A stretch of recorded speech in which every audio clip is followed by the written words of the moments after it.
uma mãe foi te procurar para falar sobre alguns materiais didáticos inadequados para crianças de idades... acho que crianças de idade abaixo de 5 anos, enfim. Não, uma mãe não, né? Tem 12 mães por dia, né? Procuram pra fazer isso. Falando o quê? Foi daí que eu criei o Doutrina Zero, porque a primeira mãe que me procurou, acho que faz um pouco mais de um ano, a Adriana, depois a gente virou amiga.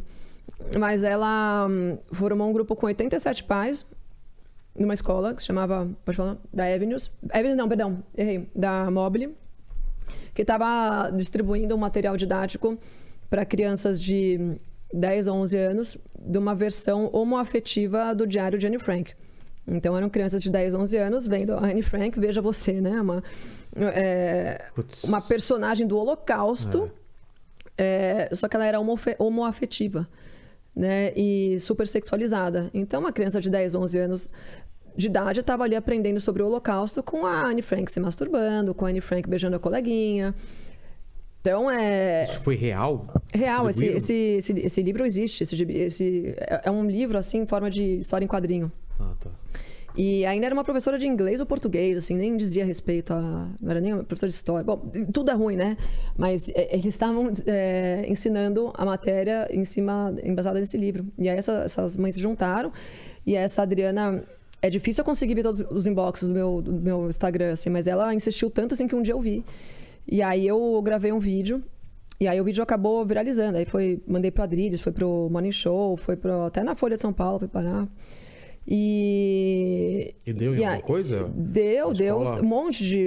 Assim, como é uma escola privada, o que dá pra fazer? Não existe uma lei que proíba a escola de fazer isso. Né? Uma escola privada, eles fazem o que... Qualquer coisa você tira seu filho de lá, se você não concordar. Exatamente. O que eu acho uma baita de uma falta de caráter de algumas instituições é exatamente isentar os pais do que está acontecendo lá dentro, né? Isentar informações dos pais, né? Esconder o que tá sendo ensinado. E isso acontece demais. Acontece muito? Demais, demais, demais. Então, essa história, alguns pais tiraram os filhos de lá, da Mobile. A escola ficou sendo conhecida, sim, como uma escola progressista, que não era a forma como ela se colocava. E hoje as pessoas sabem, da mesma forma a Avenues também, que teve essa história do menino da Índia Guajajara, a Avenues hoje sabe-se que é uma escola esquerdista, né? Ela está ali alinhada com os valores globais da ONU. E é bom que se posicione. Vamos posicionar. Porque aí o pai sabe onde ele vai colocar. Eu prefiro aqui, eu prefiro Exatamente. Aqui. E aí depois desse caso da Mobile, várias mães começaram a me procurar para fazer esse tipo de denúncia. E daí que partiu a ideia de eu fazer o Doutrina Zero. Mas o que é o mais assustador, há pouco tempo, várias mães também... É sempre assim, as mães se juntam, pegam material didático, compilam e mandam, né? Eu fiz um vídeo recentemente sobre o Dante, né? Que é uma escola super tradicional, paulistana.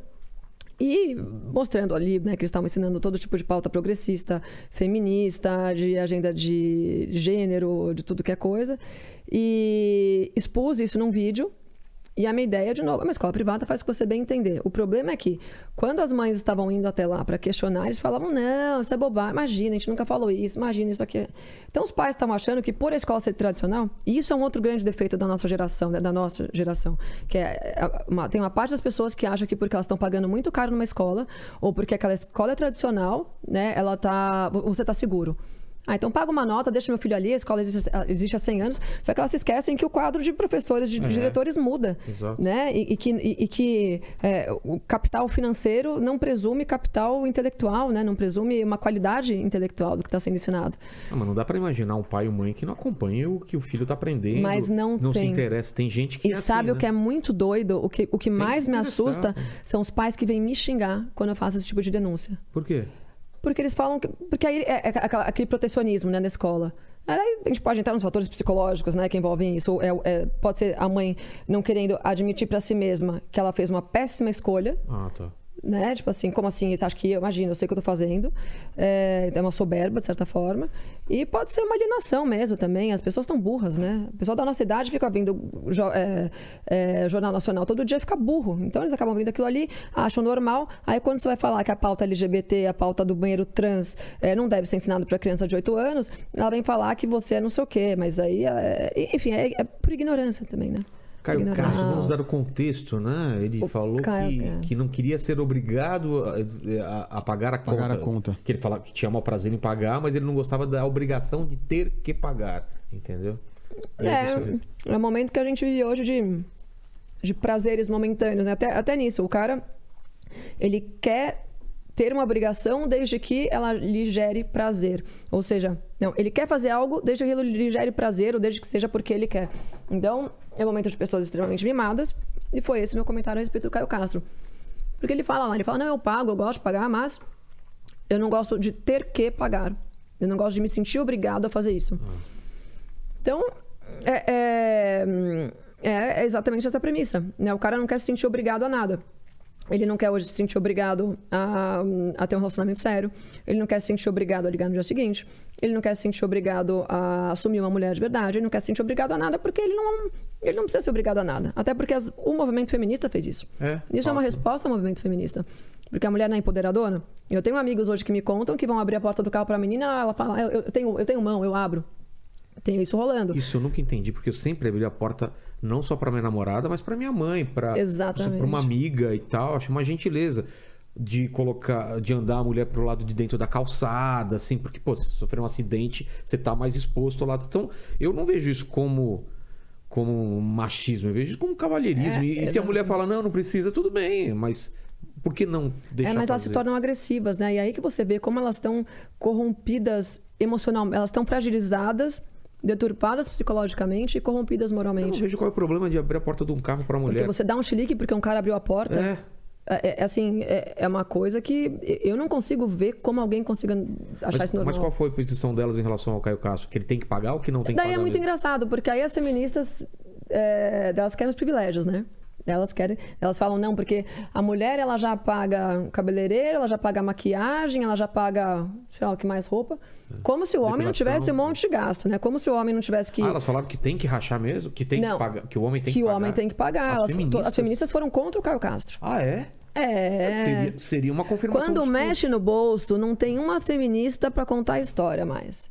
Entendeu? Então elas querem, de novo, os privilégios de ser mulher, né? O poder dos homens e as responsabilidades de nenhum deles. Então, a hora que chega a conta, ninguém é mais a feminista.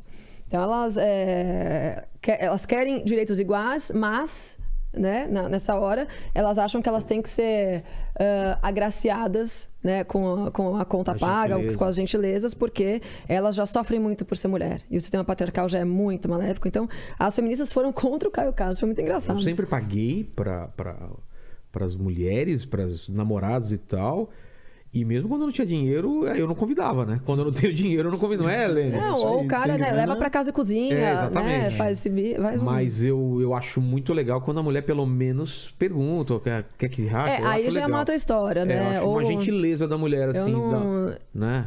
Quando você não conhece direito, não, quer que rache? Não, pode deixar que eu pago e tal, você sabe? Eu acho que eu nem... Eu prefiro depois pegar e dar um presente, agradecer de outra forma do que dividir, entendeu? Minha mulher fala que acho que a primeira ou segunda vez que a gente saiu pra jantar, eu levei no restaurante lá, e ela sempre se ofereceu pra pagar, mas eu nunca deixei. Ela falou que nesse restaurante, o segundo, ela falou, se você falasse pra rachar, eu não tinha dinheiro. Eu teria levado no Habib's. Porque ela falou assim, aquele restaurante, quando eu vi a conta, eu falei, ai, tomara que ele pague. Você quer que eu pague? Eu falei, não, claro, deixa que eu pago e tal. Mas ela falou, ainda bem, porque ela não tinha dinheiro na época. Modelo, ganhando um pouco pra caramba. Então, que engraçado. Eu acho que, cara, tudo é conversável, né? Tudo dá pra se conversar. Né? De qualquer forma, se a mulher tá no melhor momento da vida, deixa que eu pago agora, depois você paga. Mas eu acho que, no geral... Concordo, porque é a união do casal. A união do casal de entender. O cara tá desempregado, ou ele tá numa fase que não tá ganhando muito dinheiro, pô. Porque isso é uma outra coisa, né? Eu vejo hoje, o movimento antifeminista, ele vem crescendo, só que qual que é o lado ruim disso? Eu vejo muitas mulheres interesseiras se aproveitando disso. Então, assim, a sua antifeminista... Então, ela quer ser feminista quando interessa, onda, né? Ela quer ir pra baladinha de saia curta, ela quer ter um monte de contatinho no Instagram, ela quer, né, fazer toda a cirandagem, só que na hora de falar, não, eu sou antifeminista só porque ela acha que ela se cuida e que ela não quer rachar conta, ela acha que ela é antifeminista. Não, ela não é antifeminista, ela é tá pedindo aqui se você pode falar alguma coisa sobre o caso Maria da Penha e o marido. Ah, sim, eu fiz um post ontem, né, em relação a isso. A história da Maria da Penha eu já abordei por cima, assim, algumas... Sei. Qual é o contexto da história? Então, a lei foi criada, se eu não estou louca, em 2004. O Lênin pode pesquisar. 2004. Gente, maravilha. Eu preciso de um Lênin. Nossa, gente, Lênin. Ele fica muito inteligente perto da gente, mas ele tá com o Google lá, entendeu? É o Lênin pesquisando no Google e o Paquito falando da cabeça o que vier na cabeça dele, entendeu? Por exemplo, que ano que foi? Foi em 1983. Tá vendo? Ele fala. Ele viu aqui, Não, ó. Maria da Penha. Ah, você viu lá? Não, não vi, eu Não, chutei. pera, a Lei Maria da Penha, gente, não, o ano que ela foi... A lei, não quando ocorreu Eu tô o pesquisando crime. aqui a lei, o pessoal. crime. Ah, então foi 2003. 2003, eu falei Não, 2002, 2004. Não, ele chuta. Ah, gente. Você tem que confiar no Lênin. O Lênin que vai atrás da... O Lênin é o cara das infos. Tá só eu já Tranquilo. te passo aqui. Bom, se não me engano, foi no governo PT, tá? No início do governo PT, se não me engano. A história é a seguinte, né? Maria da Penha era uma moça casada com o Marco Antônio, que eram estrangeiros, se não me engano. Ele é de algum país aqui da América Latina, então eles se casaram. E a Maria da Penha começou a fazer alegações em relação a uma suposta agressão, né, do Marco Antônio. Primeiro eu vou contar a versão dela, tá? Então a versão dela é que ele batia nela, batia nos filhos, que ele tentou eletrocutá-la, matar ela por eletrocução? Lênin, nada brincando. Tentou eletrocutar, dar um chocão nela. Até o ponto onde ele chegou a dar um tiro na coluna dela para que ela ficasse tetraplégica. Caramba. Veja que mira a do Marco Antônio. Né? Veja que... Bom, então ela falou que isso foi proposital. Isso na época foi dito, né? Na época que criou-se a lei, foi isso que falou. Coitada da Maria da Penha, ela ficou tetraplégica. Tipo, ela numa banheira e o cara colocou alguma coisa elétrica para eletrocutar ela? Então calma. Não sabia a gente vai chegar lá. Tá. Aí, Você viu o ano, Lênin? Sim, foi 7 de agosto de 2006. 2006, a lei. Tá. E aí... Enfim, aí a Maria da Penha... criou-se essa lei em defesa em cima da história dessa mulher, né? Que é uma história triste e tal.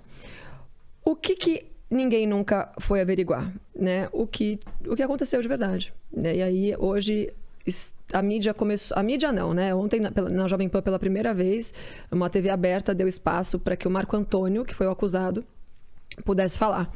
Eu tô até com o inquérito aqui. O inquérito tem mais de 1.700 folhas. Nossa. Eu não consegui ver nem, imagina. Mas eu já tinha lido alguma coisa assim, porque alguns canais pequenos do YouTube falaram a respeito disso. E aí eu comecei a ir atrás, há uns 3 meses eu comecei a dar um pouco mais de atenção para isso. E aí o Ricardo Ventura, que tá hoje lá na Jovem Pan também, faz o mesmo programa que eu, ele começou a falar bastante do assunto, né? Porque ele faz toda essa coisa da linguagem corporal, então ele começou a analisar a Maria da Penha e tal. E eu comecei a pesquisar, eu fui lá e comecei a pesquisar umas entrevistas da Maria da Penha. E aí primeiro eu comecei a ver uma série de incongruências entre as falas delas nessas entrevistas. Mas em uma dessas entrevistas, que foi pro Fábio Porchat, que foi que eu postei ontem, ela fala o seguinte, o Fábio Porchat perguntar como eram as agressões físicas, né? O que ele fazia pra você? Ela vira e fala assim, olha, na verdade física nenhuma, ele me agredia psicologicamente. E aí, até aí, beleza, porque... beleza não, né? A Lei Maria da Penha, ela engloba agressão psicológica também. As pessoas não sabem disso, mas é agressão física e psicológica. Então, a Maria da Penha, ela dá essa resposta pro Porchat, e o Porchat, naquele esquerdismo dele, né? Aquela tentativa de lacração, continua perguntando, não, mas que mais? Ele reclamava de tudo que eu fazia. Nossa, ele era super grosso. E uma vez ele chegou até a bater na minha filha. Tipo, às vezes o cara deu um safanão na menina que tava fazendo uma birra, sei lá. Bom, aí eu vi essa coisa do Porchat e falei, que esquisito isso aí, né? Porque ela não fala em nenhum momento de... Bom, aí o Ricardo Ventura foi atrás do Marco Antônio. Na verdade, foi o Ricardo Ventura junto com o Paiva, que é outro cara lá do Instagram, que é muito bom. E os dois foram atrás da história verídica. E aí, a versão do Marco Antônio, e que sim faz sentido quando você começa a ver algumas partes do inquérito, é que a Maria da Penha descobriu que o Marco Antônio tinha uma amante. E aí ela já era paraplégica aí. Já tinha passado uns 6 ou 7 meses quando ela descobriu essa traição do Marco Antônio. E o que aconteceu? Na noite que ela ficou tetraplégica, houve um assalto na casa deles. Então entraram 4 assaltantes. Tanto que o Marco Antônio ele levou uma bala aqui no ombro, ele tá entrando e saindo aqui. E a Maria da Penha estava deitada e ela levou aqui na lombar.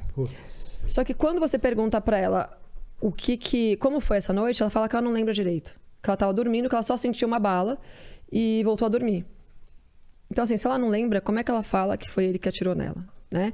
E aí tem a perícia é porcamente feita, né? Se não me engano, eles moravam numa cidadezinha no norte e tal.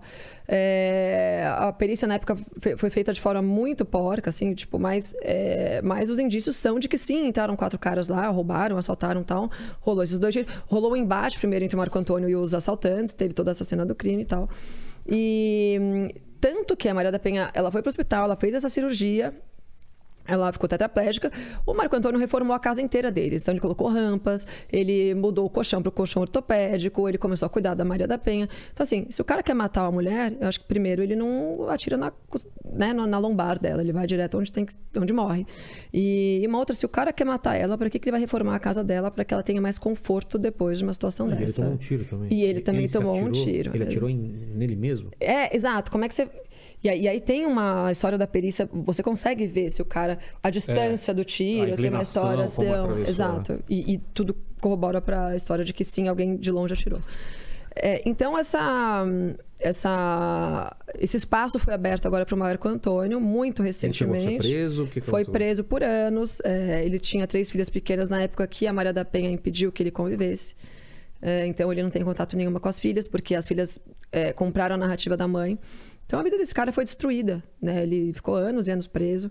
Criou-se uma lei, olha que endemoniamento que é isso. Criou uma lei pesada dessa em cima de um cara que pode ser que seja inocente.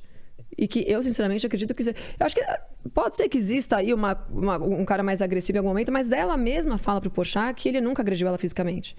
E a história dele tentar eletrocutar era... Parece que eles tinham um problema no chuveiro. E aí, um dia, uma filhinha dela estava chegando perto e às vezes dava uns choquinhos no chuveiro.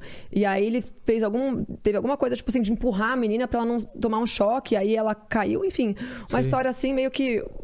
num ímpeto, assim, né? Mas aí, a narrativa é que ele tentava eletrocutá-la o tempo todo. Meu Deus.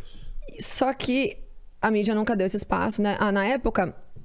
Se não me engano, foi alguém do PT, do próprio PT, que pegou essa história e deu todo esse... Né, fez todo esse palanque aí para que embasasse essa lei aí que foi chamada de Lei Maria da Penha. Mas, aparentemente, a Lei Maria da Penha foi embasada numa lei que... num crime que não aconteceu.